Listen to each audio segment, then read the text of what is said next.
Email ID બનાવવું. પોતાના browser પર જઈને જે સાઇટ પર તમારું ઈમેલ આઈડી બનાવવા ઈચ્છો છો તે સાઇટનું નામ લખો. ઉદાહરણ તરીકે www.yahoo.com અથવા www.google.com. ગૂગલ સર્ચ વિન્ડો પર દેખાઈ રહેલ જીમેલ ટેબ પર ક્લિક કરો. હવે તમારી સામે સાઇન ઇન વિન્ડો દેખાવા લાગશે. જો તમે પહેલેથી જ તમારું પોતાનું ઈમેલ આઈડી બનાવી લીધું હોય તો આ વિન્ડોમાં ઈમેલ આઈડી ટાઈપ કરીને નેક્સ્ટ પર ક્લિક કરો.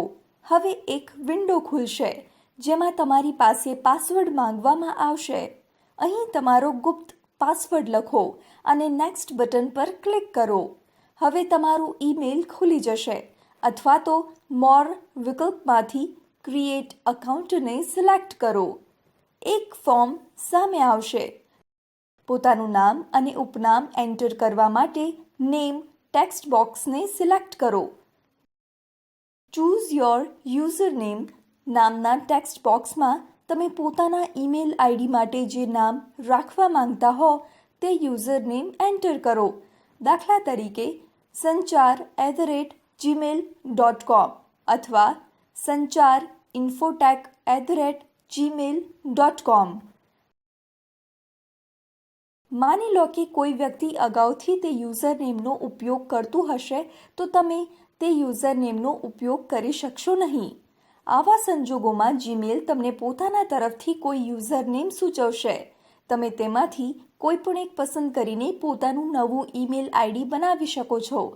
તમારા સિવાય કોઈ પણ વ્યક્તિ તમારું ઈમેલ ખોલી ન શકે તે માટે ક્રિએટ પાસવર્ડ ટેક્સ્ટ બોક્સ પર જઈને સરળતાથી પોતાને યાદ રહે તેવો યોગ્ય પાસવર્ડ એન્ટર કરવાનો રહેશે.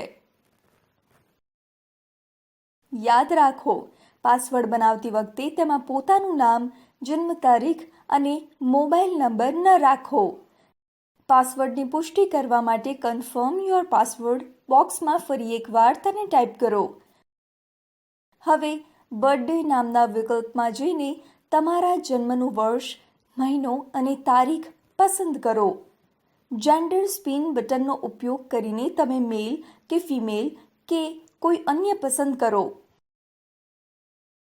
પોતાનો મોબાઈલ નંબર લખો. જો તમારી પાસે બીજું કોઈ ઈમેલ આઈડી પણ હોય તો કરંટ ઈમેલ એડ્રેસ ફિલ્ડમાં તે પણ લખો. લોકેશન સ્પિન બટનનો ઉપયોગ કરીને તમારા દેશનું નામ પસંદ કરો. હવે નેક્સ્ટ સ્ટેપ બટન પર ક્લિક કરો. જો તમે ગૂગલના નિયમો અને શરતો સાથે સંમત હો તો આઈ એગ્રી બટન પર ક્લિક કરો.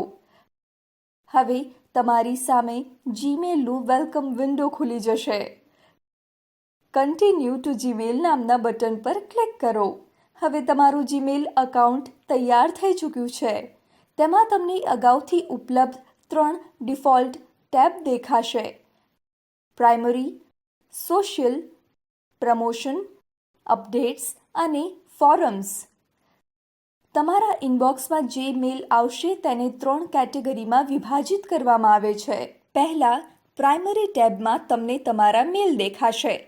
સોશિયલ ટેબ અંતર્ગત તમને સોશિયલ નેટવર્કિંગ સાઇટ્સમાંથી પ્રાપ્ત થતા મેલ દેખાશે, જેમ કે યુટ્યુબ, ફેસબુક, લિંક્ડઇન વગેરે. પ્રમોશન ટેબમાં વિભિન્ન કંપનીઓ દ્વારા મોકલેલ ઉત્પાદનોની માહિતી કે જાહેરાતોને લગતા મેલ હશે. અપડેટ ટેબ અંતર્ગત તમને એવી સાઇટ્સ દ્વારા મોકલાયેલા મેલ દેખાશે જેના પર તમે પહેલાં લોગિન કર્યું હશે, દાખલા તરીકે mobile bill, credit card, EMI વગેરે.